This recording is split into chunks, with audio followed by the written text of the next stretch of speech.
fireworks. Clap that shit.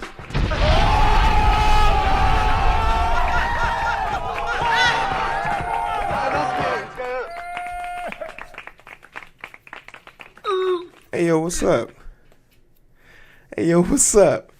How you guys doing? My name is Hero. This is Coding with Strangers, and I want to thank you. This video that just popped up in the corner somewhere did very well. Thank you so much for liking, sharing, and subscribing on that video. Got like 20 new subscribers. You guys were really engaged in the comment section. Look, I really do appreciate anything you guys can do. So sharing this, liking, subscribing, all that cool stuff helps.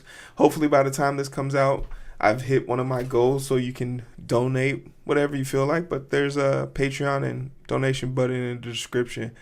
But the reason why this video hit was we were talking about ghost jobs. And in that video, I kind of described what a ghost job is, and then further took it to its extreme, why they exist and what's perpetuating them. And the consensus at the end of that TLDR was basically the ghost jobs exist to try and get Papa Powell, who is the person who controls the rates and the interest rates. Basically, they're artificially inflating job numbers to make it seem like the economy is doing well, but no one's getting hired. And we had some data that could prove it, but it was on a 10-year hike, and we didn't really have a way of contextualizing how it works and how it functions as of today. But we have more information, and now we have some labor numbers that kind of show us what's going on. And I have to say, I truly love doing these videos, because as much, if you guys are learning something, just my mind is usually blown at some of the articles I read and find out things and then connecting the dots. But if you ever told me there was a world where me knowing who the CEO of LinkedIn was and how, and once again, we're not a political channel. All right, clap it. We're not a political channel. Beta! Stop being mean. I don't talk politics here. But Kamala Harris is doing very well in the polls, and it's not by accident that she's doing very well. You know, she's a charismatic, smart, very coppish leader. Come on, that's as nice as I'm gonna get. But she's definitely taking up a number with her ability to raise over $200 million in less than 1 week. So the thing that you have to remember is, if the people find her popular, that means people with money also find her very popular. And people with money want to ask for favors. Because trust me, they don't give you money to be acting funny. They want you to do something for them. So let's find out what a little bit of change will do to make Kamala Harris do something strange. You feel me? Clapping. Hey, yo, that's a bar. That's a bar.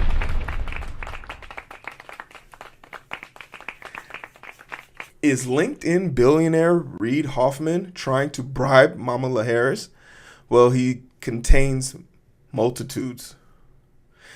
This headline is super strange. Who wrote this shit? Lucas Ropke? You're doing too much.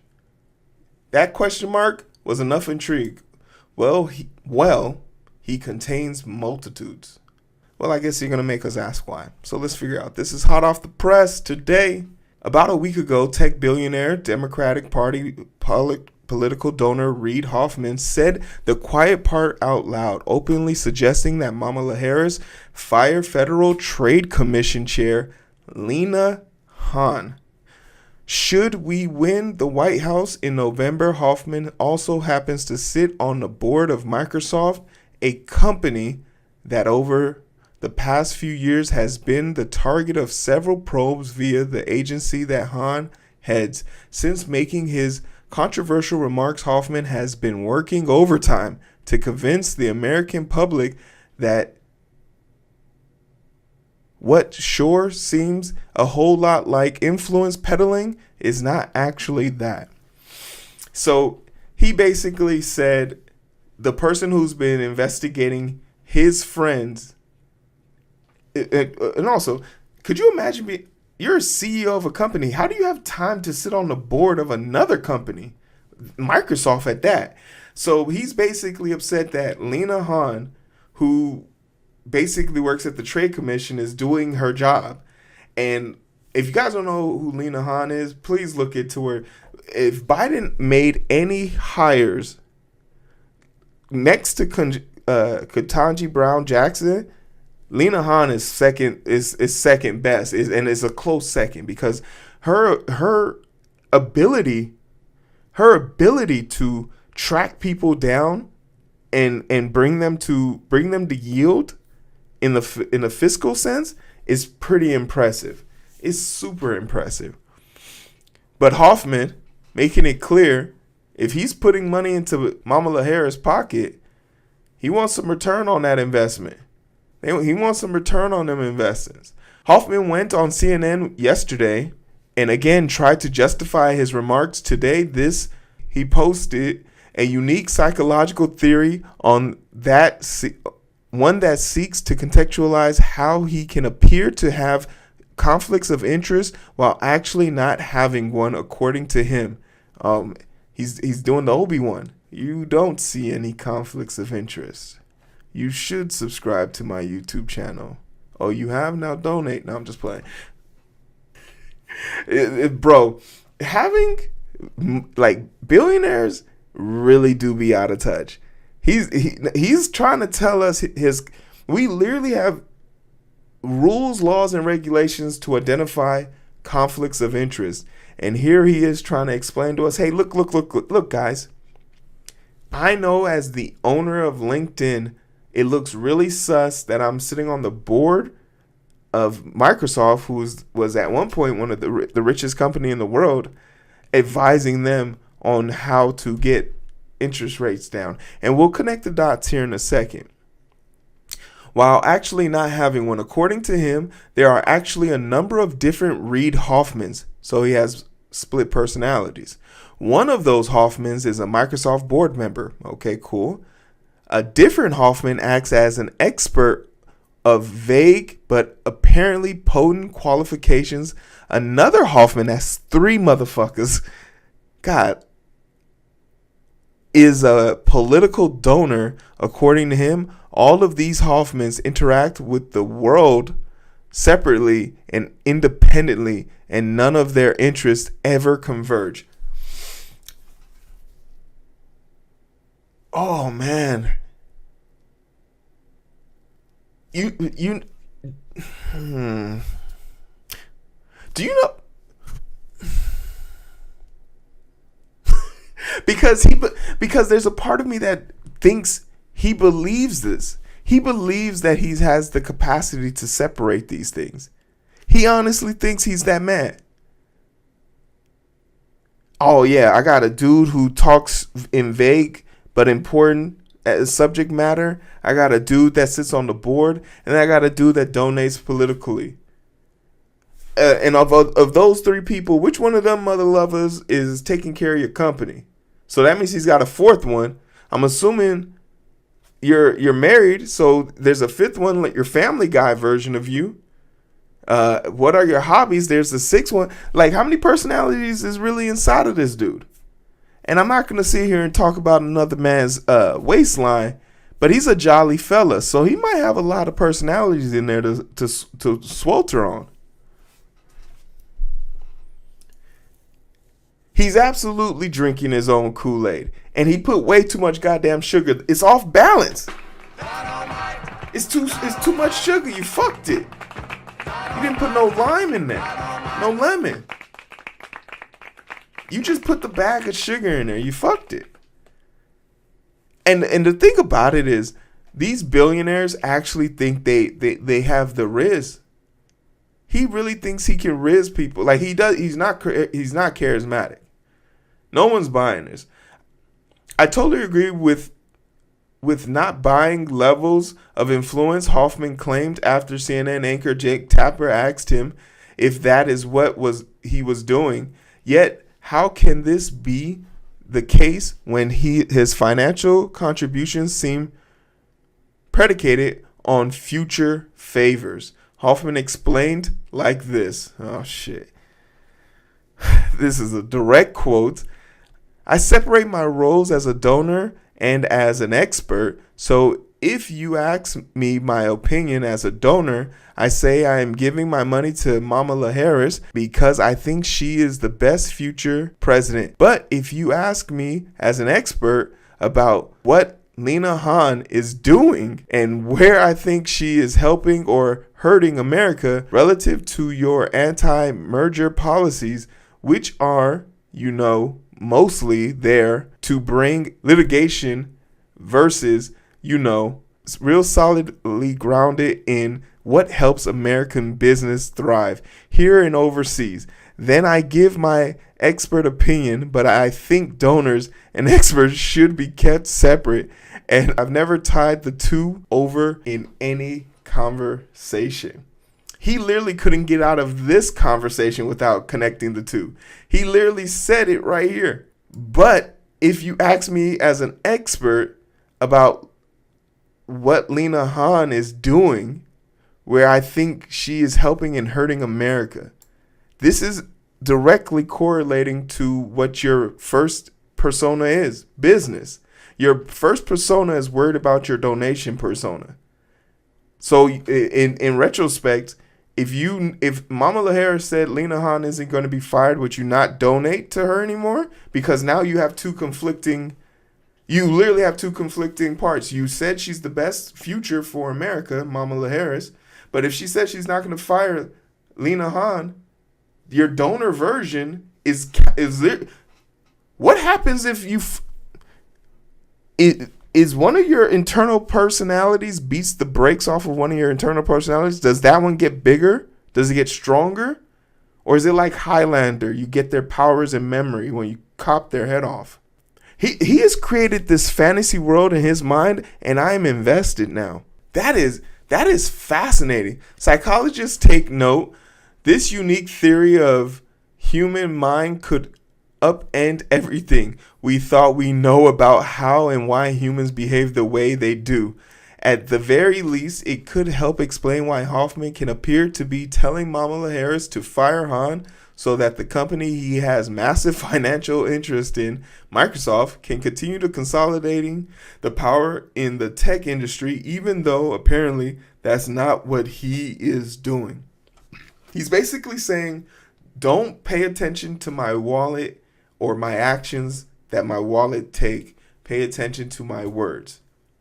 Literally, the every business 101. Take no one at their word. Take them at their signature. Somewhere in the middle of the idiotic conversation, Tapper finally decided to meet the lowest possible bar required to call himself a journalist.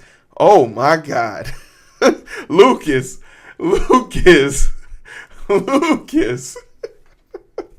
Why are you coming for Jake? Golly. This is the second spicy person. The person yesterday was talking spicy too, man.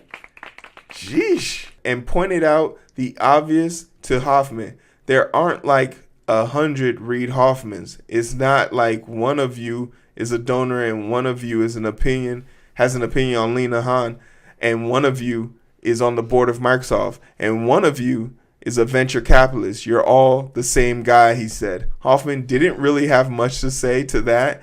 He had apparently been banking on the notion that his unique theory of human personality would sway both Tapper and the viewers at home. He pivoted back to simply denial. Good idea. I never had a conversation with Kamala Harris about this, Hoffman insisted. I never said... Imagine, unprovoked. Hey, by the way, I know you say in your mind's gate or mind's eye that you are multiple people, but to the real world, you're just one person. And his response was, I never asked Kamala Harris to fire Lina Khan, just for the record. Like, if that's not your we're at 8 now, your guilt coming out, that's called your guilty conscience. Speaking subconsciously, saying the quiet part out loud. Oh, this guy is fascinating. Why Hoffman has publicly suggested that Kamala Harris fire Khan is obvious to anyone moderately aware of the FTC's activities over the past few years. Under Han, the agency launched multiple efforts to stop mergers between Microsoft and Activision Blizzard, which is kind of crazy because didn't Activision Blizzard fire 17%? So that merger acquisition thing didn't work the way he wanted. It would make Microsoft the third largest gaming company in the country. Then last month, the FTC opened a probe into the Microsoft relationship with Infectious AI and the AI startup that the tech giant entered into the business arrangement. This is a great article, and it really helped me tie together some of my more profound thoughts on this, because think about how problematic it is for the CEO of LinkedIn, one of the biggest job market centers and data brokers for unemployed employers and all sorts of data points. What a magnitude of information he can provide. And also remember, these companies want to project a sense of everything is all right. Papa Pow, go ahead and drop those rates, man. Let us get back to making money the way we used to. There's people getting jobs now. People are getting jobs. It's cool. And what better way, and when they say there's people getting jobs, they say look at LinkedIn, look at Indeed. Those job numbers are looking amazing. They're looking immaculate. So it's sus. It's super sus that the person who's saying that there's jobs available is also on the board of the person who's supposed to be providing the jobs. That's the second biggest company in the world. But then I saw this article, this chart, and this chart is super interesting for two reasons. This is the labor market distribution spider chart. It's a spider chart. Spider charts are very unique in the sense that they project linear objects that could be hidden in a bar or line chart.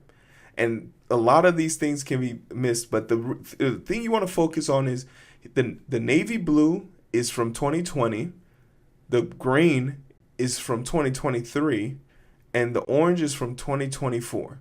And the point of interest here we want to pay attention to is private job opening rate.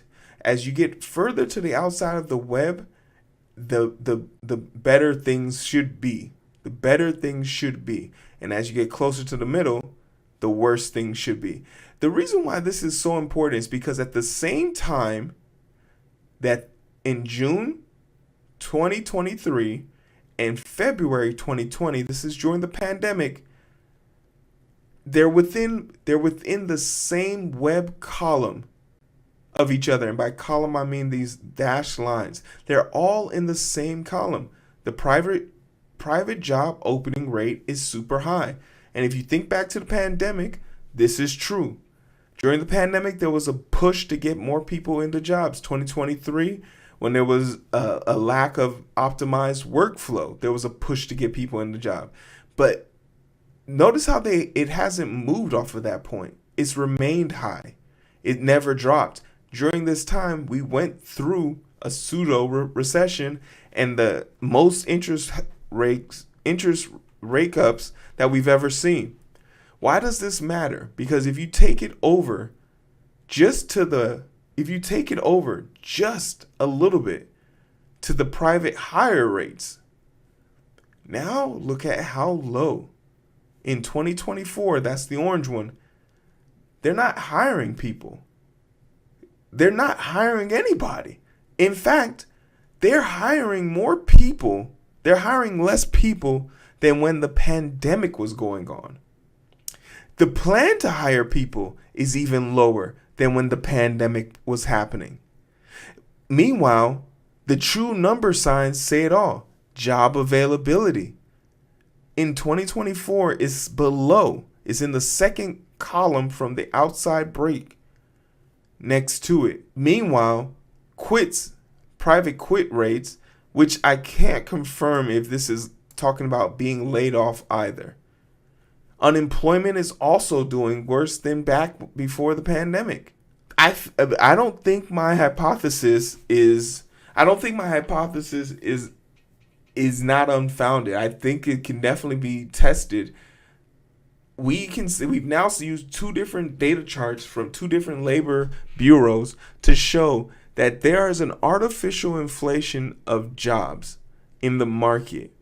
And with this comes a certain level of uncertainty. And the uncertainty comes because people don't know what to do and how to do it.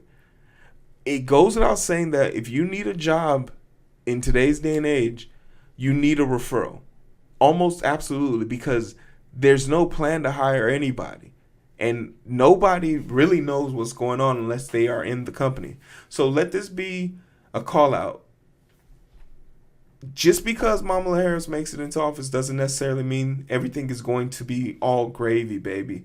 There are provocateurs, there are deceptors, deceivers, Decepticons out there who want to invoke their own. And for whatever it's worth, you need to be preaching the word of Lina Khan, because she wants to keep these people at bay. They want to get the interest rates back down so that they can start making money like they used to.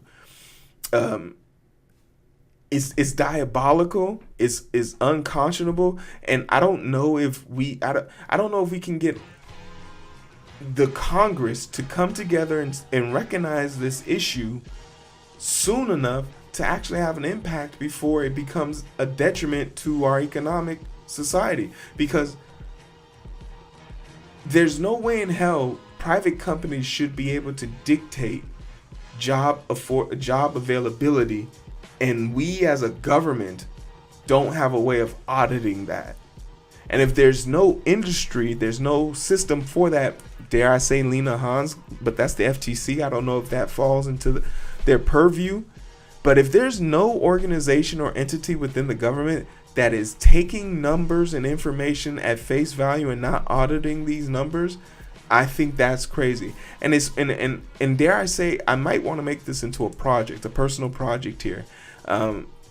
We've been talking a lot about data. Maybe we can pull the labor infrastructure data and stuff like that. Do a little ETL, clean it up, and push it out to data and see where the jobs are.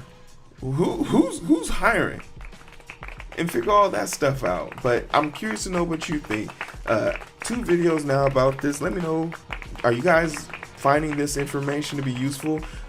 Do you find referrals to be more effective than just cold calling and trying to get a job? You know, I'm an old school person. I just used to walk in with my shirt and tie and a briefcase full of my resumes and hand them out and basically say, I'm working here now. Get fucked.